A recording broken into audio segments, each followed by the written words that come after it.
বন্ধুরা, আজকের আমার ভিডিওর বিষয়বস্তু হলো জবা গাছের অক্টোবর মাসের A to Z পরিচর্যা। আজকের ভিডিওতে বলবো অক্টোবর মাসের শুরুতে কোন কোন কাজ আমাদের বাগানের জবা গাছে করতে হবে। শুধুমাত্র দেশি জবা গাছকে বাদ দিয়ে বাদবাকি যে সমস্ত জবা গাছ আমাদের বাগানে রয়েছে প্রত্যেকটা জবা গাছে কোন কাজ এই সময় করতে হবে, কোন কোন কাজ করলে আমাদের জবা গাছে শীতকালে প্রচুর পরিমাণে ফুল ফুটবে। তাছাড়া কোন খাবার আমরা অক্টোবর মাসে প্রয়োগ করব, যে জৈব খাবার প্রয়োগ করে আমাদের জবা গাছে প্রচুর পরিমাণে ফুল আসবে। খাবার প্রয়োগ করার সাথে সাথে বলবো কয়েকটা জরুরি কেয়ার টিপস, যে কেয়ার টিপসগুলো ফলো করলে আমাদের বাগানের জবা গাছগুলোতে সম্পূর্ণ শীতকাল জুড়ে প্রচুর পরিমাণে ফুল আসবে। তো সমস্ত কিছু জানতে হলে আজকের এই ভিডিওটা সম্পূর্ণ দেখতে হবে বন্ধুরা, একটু স্কিপ করো না, স্কিপ করলে কিন্তু অনেক কিছুই মিস হয়ে যাবে। নমস্কার, আমি লাবণী, আমার বাগানে তোমাদের সবাইকে জানাই স্বাগত। তো চলো আজকের ভিডিওটা শুরু করা যাক। বন্ধুরা, আজকের ভিডিওতে বলবো এই অক্টোবর মাসের শুরুতে আমরা আমাদের বাগানের জবা গাছে কোন কোন কাজ করব। এই সময় কিন্তু কিছু গুরুত্বপূর্ণ কাজ আমাদের জবা গাছে করতে হবে, তবেই কিন্তু আমাদের বাগানের জবা গাছগুলো অতি দ্রুততার সঙ্গে বৃদ্ধি পাবে এবং গাছে প্রচুর পরিমাণে কুঁড়ি আসবে। তো প্রথমেই বলবো জবা গাছের কেয়ার টিপস নাম্বার 1। এই সময় আমাদের বাগানে যে সমস্ত জবা গাছ রয়েছে, শুধুমাত্র দেশি জবা গাছকে বাদ দিয়ে বাগানে যে সমস্ত জবা গাছ রয়েছে, পুনে, ব্যাঙ্গালোর, অস্ট্রেলিয়ান, আমেরিকান যে সমস্ত ভ্যারাইটির জবা গাছ রয়েছে প্রত্যেকটা জবা গাছে এই সময় কিন্তু প্রুনিং করতে হবে, হার্ড প্রুনিং। যেহেতু শীতকাল হলো হাইব্রিড জবা গাছের ফুল দেওয়ার আদর্শ সময়, সেই কারণে আমাদেরকে কিন্তু এই সময় এই গাছগুলোকে রেডি করতে হবে। অতিরিক্ত বৃষ্টির ফলে আমাদের বাগানের হাইব্রিড জবা গাছগুলো কিন্তু অনেকটাই দুর্বল হয়ে আছে। এই দুর্বল গাছগুলোকে আমাদেরকে এখন সবল করতে হবে, সুস্থ করতে হবে, তবেই কিন্তু আমাদের বাগানের এই সমস্ত হাইব্রিড জবা গাছগুলো সুস্থ থাকবে, গাছে প্রচুর পরিমাণে ডালপালা আসবে। তোমরা দেখতেই পেলে আমার এই জবা গাছটা আমি কিন্তু অনেকগুলো ডালপালা কাটাই ছাটাই করে ফেললাম, এবং এই কাটা জায়গায় কিন্তু যে কোনো ভালো মানের ফাঙ্গিসাইড সামান্য জলে গুলে প্রলেপ লাগিয়ে দিতে হবে। আমি তুলির সাহায্যে ডালগুলোতে প্রলেপ লাগিয়ে দিলাম। এবার এই ডালগুলোকে ফেলে না দিয়ে আমরা কিভাবে এই ডালগুলো থেকে নতুন চারা গাছ তৈরি করতে পারবো সেটা দেখে নেব। এটাই হলো আমার কেয়ার টিপস নাম্বার 2। বন্ধুরা, এখানে দুরকম ডাল রয়েছে, একটা ছোট ডাল এবং একটা বড় ডাল। তো প্রথমেই দেখাই যে ছোট ডালগুলো থেকে আমরা কিভাবে চারা গাছ তৈরি করব। আজকের আমি দুরকম পদ্ধতিতে চারা গাছ তৈরি করা দেখাবো। প্রথম যে পদ্ধতিটা দেখাবো সেটা হলো গ্রাফটিং পদ্ধতি। গ্রাফটিং পদ্ধতিতে চারা গাছ তৈরি করার জন্য প্রথমেই আমাদেরকে একটা দেশি জবা গাছের চারা গাছ তৈরি করে নিতে হবে অন্য একটা টবের মধ্যে। তো এখানে দেখো, এখানে একটা দেশি জবা গাছের ডাল আমি নির্বাচন করেছি। তো এটা একটা টবের মধ্যে রয়েছে। তো এরকম একটা মোটামুটি মোটা পেন্সিলের মতো মোটা সাইজের একটা ডাল নির্বাচন করতে হবে। তো উপরের দিকের আমি ডালটাকে, দেশি জবা গাছের ডালটাকে কেটে ফেললাম। এবার যে দেশি জবা গাছের ডালটা রয়েছে এই ডালের মধ্যেই আমি কিন্তু গ্রাফটিং করব। তো গ্রাফটিং করার জন্য আমার যে যে উপকরণগুলো লাগবে সেগুলো হলো, প্রথমেই লাগবে একটা ধারালো ব্লেড অথবা একটা ধারালো ছুরি। তো সেটাকে খুব ভালোভাবে কিন্তু স্যানিটাইজ করে নিতে হবে প্রথমে, কোনো রকম কোনো যেন সমস্যা না থাকে, না হলে কিন্তু ফাঙ্গাস লেগে যাবে ডালের মধ্যে, চারা কিন্তু তৈরি হবে না। তো দেখো, তোমরা ভালোভাবে লক্ষ্য করে নাও যে কিভাবে আমি গ্রাফটিংটা করছি। আমি যেভাবে করি সেটাই আমি দেখাচ্ছি। গ্রাফটিং অনেকে অনেক ধরনের করে, তো আমি যেটা করি খুব সহজ পদ্ধতি, আমার যেটা মনে হয় এটা এইভাবেই কিন্তু আমি করি। তো দেখো, আমি কিছুটা অংশ এখানে ডালে ছালের অংশটা আমি কেটে নিলাম।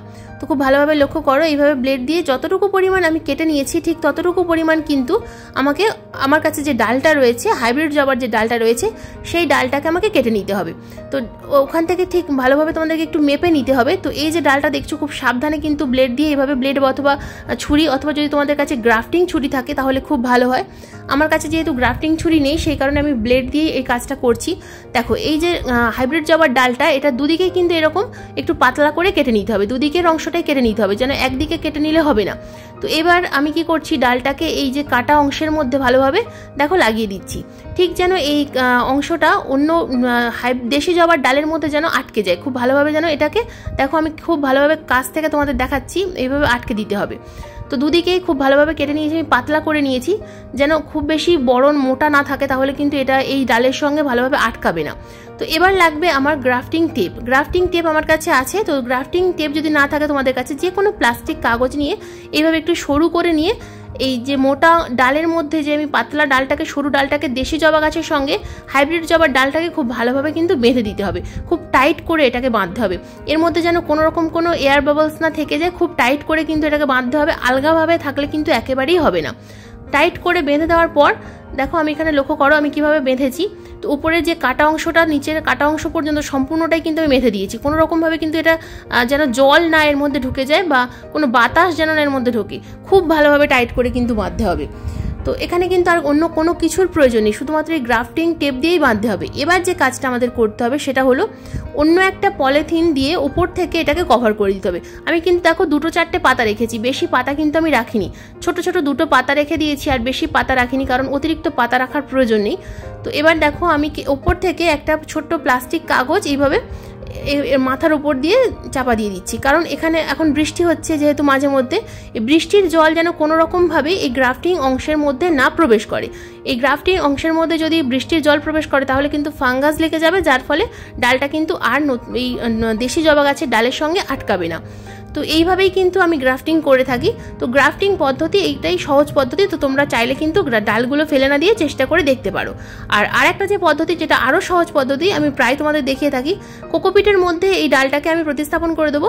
রুটিং হরমোন হিসাবে নিয়ে নিয়েছি আমি অ্যালোভেরা জেল, এখানে তোমরা কাটিংয়ের পাউডার নিতে পারো, দারুচিনি পাউডার নিতে পারো, যে কোনো একটা রুটিং হরমোন লাগিয়ে নিয়ে এইভাবে অ্যালোভেরাটাকে আগে ভিজিয়ে নিতে হবে। এবং একটা ট্রান্সপারেন্ট গ্লাস নিয়েছি, যে অনুষ্ঠান বাড়ির গ্লাসগুলো হয়, এই গ্লাসের মধ্যে ভেজা কোকোপিট ভরে দিয়েছি এবং মাঝখানে একটা হোল তৈরি করে ডালটাকে আমি প্রতিস্থাপন করে দিলাম।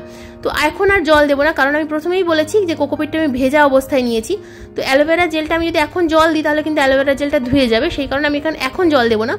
তো এই যে মিডিয়াটা, এই কোকোপিটের মিডিয়াটা যখনই হালকা মনে হবে শুকনো তখনই আমাদেরকে আবার জল দিয়ে দিতে হবে। তো এটাকে আমি একদম ছায়া জায়গায় রেখে দেবো। আর যে গাছটার মধ্যে আমি গ্রাফটিং করলাম সেই গ্রাফটিং গাছটা, দেশি জবা গাছটা কিন্তু আমাদেরকে ছায়ায় রাখতে হবে, খুব বেশি রোদ্দুরে রাখা যাবে না, রোদ্দুরে রাখলে কিন্তু শুকিয়ে যেতে পারে। তো এই যে এটা যেটা আমি ডাল থেকে চারা তৈরি করার জন্য এটা কোকোপিটের মধ্যে বসাচ্ছি, এটাকেও আমাদেরকে কিন্তু ছায়া জায়গায় রাখতে হবে, একেবারেই যেন রোদ্দুরে না থাকে। রোদ্দুরে থাকলে কিন্তু ডালটাও শুকিয়ে যাবে আর মিডিয়াটাও শুকিয়ে যাবে, আর কিন্তু চারা গাছ তৈরি হবে না। যখনই দেখবে ট্রান্সপারেন্ট গ্লাসের সাইড থেকে নতুন নতুন রুট দেখা যাচ্ছে, তখনই তোমরা কিন্তু এটাকে নতুন করে নতুন টবে রিপোর্ট করবে। তো এবার আসি বন্ধুরা কেয়ার টিপস নাম্বার 3। আমরা কিন্তু এই সময় আমাদের বাগানে নতুন চারা গাছ প্রতিস্থাপন করতে পারি। জবা গাছের চারা এই সময় নার্সারিতে প্রচুর পরিমাণে পাওয়া যায়, এই নতুন চারা কিনে এনে আমরা টবে প্রতিস্থাপন করতে পারি। তো কিভাবে প্রতিস্থাপন করব সেটাই তোমাদের আমি দেখিয়ে দিচ্ছি। দেখো এই যে গ্রো ব্যাগের মধ্যে এই গাছটা প্রতিস্থাপন করা রয়েছে, এর মধ্যে রয়েছে নেট পট। তো এই নেট পট সহ অনেকে প্রতিস্থাপন করে, কিন্তু আমি প্রতিস্থাপন করি না, কারণ আমি অনেক সময় দেখেছি যে নেট পটটা থাকলে 2 থেকে 3 বছর পর গাছটা মারা যায়। তো এই কারণে আমি কিন্তু নেট পটটা রাখি না, অনেক সময় 1 বছরের মধ্যেও গাছ মারা গেছে। তো আমি যখন প্রথম বাগান করা শুরু করি নেট পট সহ গাছ প্রতিস্থাপন করে দিতাম, কিন্তু তারপর দেখতাম যে গাছগুলো মারা যাচ্ছে, গাছের রুট খুব ভালোভাবে বিস্তার লাভ করতে পারছে না। সেই কারণে আমি এখন কি করি, এখন রুট বল একেবারে সম্পূর্ণ ধুয়ে দিই, জলের মধ্যে আধ ঘন্টা বা 1 ঘন্টার মধ্যে এভাবে রেখে দিলে সমস্ত মাটি ধুয়ে চলে যাবে। এঁটেল মাটি যদি সহ আমরা গাছটাকে প্রতিস্থাপন করি তাহলে কিন্তু অনেক সময় গাছ বাঁচে না, এবং নেট পট সহ গাছ আমি প্রতিস্থাপন করি না। তো আমি বেশ কিছুক্ষণের জন্য ভিজিয়ে রেখেছিলাম, এবং গাছের মধ্যে যে সমস্ত বড় বড় পাতা আছে বড় বড় পাতাগুলোকে কেটে ফেলবো। তার কারণ আমি যেহেতু রুট বলটা ধুয়ে তারপর গাছ প্রতিস্থাপন করছি, সেই কারণে আমি কিন্তু গাছের মধ্যে বড় পাতা একেবারেই রাখবো না, শুধুমাত্র ছোট ছোট কয়েকটা পাতা আমি রেখেছি। বড় বড় পাতা রাখলে কিন্তু গাছটা প্রতিস্থাপন হতে অনেকটা সময় লাগবে, মাটির সাথে সেট হতে সময় লাগবে। তো দেখো আমি এবারে এটাকে যেহেতু আমার পাতাগুলো কাটা হয়ে গেছে, তো এবার আমি মাটিটাকে ভালোভাবে ধুয়ে নেব। মাটিটাকে ধুয়ে নেওয়ার পর এর মধ্যে যে নেট পটটা আছে এই নেট পটটাকে খুব সাবধানে কাঁচির সাহায্যে কেটে ফেলতে হবে। খুব সাবধানে এই কাজটা করতে হবে, কারণ অনেক সময় কিন্তু এই নেট পট কাটতে গিয়ে রুট কেটে যায়। তো এই কাজটা খুব ধীরে ধীরে করতে হবে। তো এই রুট বল নেট পটের মধ্যে দেখছো লাল মাটি ছিল, তো এই লাল মাটি সহ গাছ বসালে কিন্তু অনেক সময় গাছ বাঁচে না। তো অনেকেই বসায়, অসুবিধা নেই, কিন্তু আমি যেটা করি সেটাই তোমাদের সাথে আমি শেয়ার করছি। তো আমি সম্পূর্ণ নেট পট কেটে ফেলেছি এবং ভালোভাবে এর গোড়াটা খুব ভালোভাবে ধুয়ে নেব। এবার ধুয়ে নেওয়ার পর আমি এবার তৈরি করব একটা মিডিয়া। জবা গাছের জন্য একটা আদর্শ মিডিয়া আমি তৈরি করব। কিভাবে মাটি তৈরি করে আমি আগের ভিডিওগুলোতেও দেখিয়েছি, যদি তোমরা নতুন দেখে থাকো তাহলে ভালোভাবে দেখে নাও। প্রথমে নিয়েছি মাটি, সমপরিমাণ মাটি খুব ভালোভাবে বালি চালা দিয়ে চেলে নিয়েছি। মাটি যতটা পরিমাণ মাটি নিয়েছি ঠিক ততটা পরিমাণ নিয়েছি গোবর সার, 1 বছরের পুরনো গোবর সার। তোমরা এখানে ভার্মি কম্পোস্ট বা পাতা পচা সার বা কিচেন কম্পোস্ট নিতে পারো। কম্পোস্টের অর্ধেক পরিমাণ নিয়েছি আমি এখানে কোকোপিট। এই 3টে উপাদান নিয়েছি এবং সঙ্গে দিয়ে দিলাম ফাঙ্গিসাইড, যে কোনো ফাঙ্গিসাইড আমি এখানে মিশিয়ে দিলাম। সম্পূর্ণ ফাঙ্গিসাইড এবং মিডিয়াটাকে আমি ভালোভাবে মিশিয়ে নিয়েছি। মিশিয়ে নেওয়ার পর এখানে একটা টব নিয়েছি, একটা 6 ইঞ্চি সাইজের টব নিয়েছি, যেহেতু গাছটা ছোট। তো দেখো নিচের দিকে আমি হোলের ওপরে একটা খোলামকুচি দিয়ে দিলাম এবং খোলামকুচির ওপর দিয়ে দিলাম সামান্য পরিমাণ কোকোপিট। তো এবার কোকোপিটের ওপরে দিয়ে দিলাম বেশ কিছুটা পরিমাণ মিডিয়াম ভরে দিয়ে ভালোভাবে চেপে চেপে দিতে হবে এবং ঠিক মাঝখান বরাবর গাছটাকে আমি প্রতিস্থাপন করে দিলাম। গাছ প্রতিস্থাপন করার পর দিয়ে দিতে হবে ভরপুর মাত্রায় জল। এই কাজটা আমাদেরকে অবশ্যই করতে হবে এবং তোমরা এই জলটা দেওয়ার পর সঙ্গে সঙ্গে গুনে দেখবে যে 20 সেকেন্ডের মধ্যে 15 থেকে 20 সেকেন্ডের মধ্যে জলটা বেরিয়ে যাচ্ছে কিনা। জলটা যখনই তোমরা দেখবে 15 থেকে 20 সেকেন্ডের মধ্যে জলটা বেরিয়ে যাচ্ছে, জানবে তোমাদের ড্রেনেজ ব্যবস্থাটা সঠিক রয়েছে। এবার আসি বন্ধুরা কেয়ার টিপস নাম্বার 4। এই সময় আমরা কিন্তু আমাদের বাগানের হাইব্রিড জবা গাছের রিপোর্টিং করতে পারবো। এই সময় আমাদের রিপোর্টিং করার আদর্শ সময়, ঠিক যেমন আমরা কাটাই ছাটাই করলাম ঠিক তেমনই কিন্তু রিপোর্টিং করার আদর্শ সময়। প্রথমে উপরে এইভাবে মাটি কিছুটা সরিয়ে দেখবে যে উপরের দিকে অনেকটা শিকড় উঠে এসছে কিনা। যদি দেখো যে প্রচুর পরিমাণে রুট দেখা যাচ্ছে তাহলে গাছটাকে তোমরা রিপোর্ট করবে। যদি দেখা যায় যে রুট দেখা যাচ্ছে না বা ড্রেনেজ হোল দিয়ে রুট বেরিয়ে আসছে না তাহলে রিপোর্ট করতে হবে না। কিন্তু যদি দেখা যায় যে শিকড় দেখা যাচ্ছে বা রুট বেরিয়ে আসছে তাহলে তোমাদেরকে রিপোর্ট করতে হবে। তো আমার গাছটা যেহেতু রিপোর্ট করার প্রয়োজন নেই তাই আমি এই গাছে এখন প্রয়োগ করব খাবার। তো দেখো গাছের অবস্থা দেখো, হাইব্রিড জবা গাছ অতিরিক্ত বৃষ্টিতে কিন্তু পাতা এইভাবে হলুদ হলুদ হয়ে যায়, পাতায় ছোপ ছোপ দাগ চলে আসে, এগুলো কিন্তু খাবারের অভাবে, অনুখাদ্যের অভাবে, খাবারের অভাবে। তো এই সময় আমাদেরকে অক্টোবর মাসের প্রথমে খাবার প্রয়োগ করতে হবে। যে খাবারটা দেখাবো এটা মাসে 2 বার প্রয়োগ করতে হবে। আজ ভিডিওটা দেখার পর কাল তোমরা এই খাবারটা প্রয়োগ করবে, ঠিক তার 15 দিন পর আবার খাবার প্রয়োগ করবে। মাসে 2 বার করে অবশ্যই তোমাদেরকে কিন্তু একটা মিশ্র খাবার প্রয়োগ করতে হবে। আমরা মাসে 2 বার 3 বার লিকুইড খাবার প্রয়োগ করতেই পারি, কিন্তু মিশ্র খাবার একবার আমাদেরকে দিতেই হবে, তবেই কিন্তু গাছে প্রচুর পরিমাণে ফুল আসবে। তো দেখো এখানে আমি কোন কোন খাবার নিয়েছি। খাবারের মধ্যে প্রথম নিয়েছি আমি 1 চামচ পরিমাণ হাড়ের গুঁড়ো, 1 চামচ পরিমাণ নিয়েছি লেদার মিল, 1 চামচ পরিমাণ নিয়েছি নিম খোল, এরপর নিয়েছি 1 চামচ পরিমাণ শিংকুচি, এরপর নিয়েছি এখানে 1 চামচ পরিমাণ ট্রাইকোডার্মা ভিরিডি। ট্রাইকোডার্মা ভিরিডি যদি দাও তাহলে কিন্তু 1 মাস পর্যন্ত কোনো রকম কোনো রাসায়নিক ফাঙ্গিসাইড বা রাসায়নিক খাবার দেওয়া যাবে না। এরপর নিয়েছি বন্ধুরা এখানে আমি বায়ো পটাশ, এখানে 1 চামচ পরিমাণ নিয়েছি বায়ো পটাশ।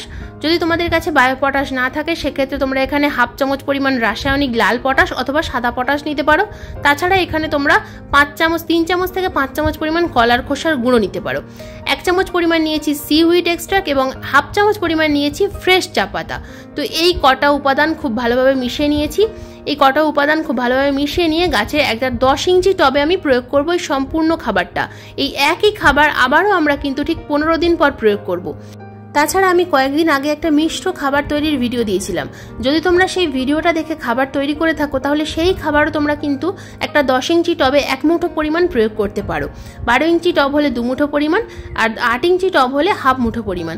তো এইভাবে তোমরা সেই খাবারটাও কিন্তু প্রয়োগ করতে পারো, খুব দুর্দান্ত রেজাল্ট কিন্তু দেখতে পাবে। কিন্তু সবাই এই খাবারটা, আগের খাবারটা হয়তো তৈরি করোনি, সেই কারণে আজকের এই ভিডিওটা দেখে তোমরা এই খাবারটাও প্রয়োগ করতে পারো।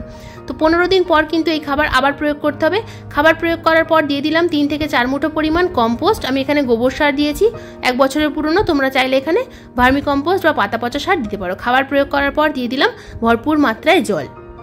বন্ধুরা যদি তোমাদের গাছের রিপোর্টিং করার প্রয়োজন হয় তাহলে তোমরা এই সময় অবশ্যই রিপোর্টিং করে ফেলো। রিপোর্টিং করার অন্তত 7 দিন পর এই খাবার তোমরা প্রয়োগ করতে পারবে। তাছাড়া এই অক্টোবর মাসে এই খাবার প্রয়োগ করার ঠিক 10 থেকে 12 দিন পর কি লিকুইড খাবার দিতে হবে সেই ভিডিও আমার চ্যানেলে কিন্তু দিয়ে দেবো। বন্ধুরা এই সমস্ত কেয়ার টিপস ফলো করার সঙ্গে সঙ্গে আমাদের গাছগুলোকে কিন্তু বাগানের এমন একটা জায়গায় রাখতে হবে যেখানে পর্যাপ্ত পরিমাণ সূর্যালোক থাকে। পর্যাপ্ত পরিমাণ সূর্যালোক পেলেই কিন্তু তবে গাছে কুঁড়ি আসবে। যদি ছায়া জায়গায় রেখে দাও, শেডের মধ্যে রেখে দাও, তাহলে কিন্তু গাছে কুঁড়ি আসবে না। ভিডিওটা কেমন লাগলো অবশ্যই কমেন্ট করে জানাবে। যদি কোনো রকম কোনো প্রশ্ন থাকে অবশ্যই কমেন্ট বক্সে কমেন্ট করবে, আমি যথাযথ উত্তর দেওয়ার চেষ্টা করব। যদি আজকের ভিডিওটা ভালো লেগে থাকে তো একটা লাইক করো, শেয়ার করো, কমেন্ট করো, আর চ্যানেলে নতুন বন্ধু হয়ে থাকলে চ্যানেলটাকে সাবস্ক্রাইব করে পাশের বেল আইকনটা প্রেস করে দিও।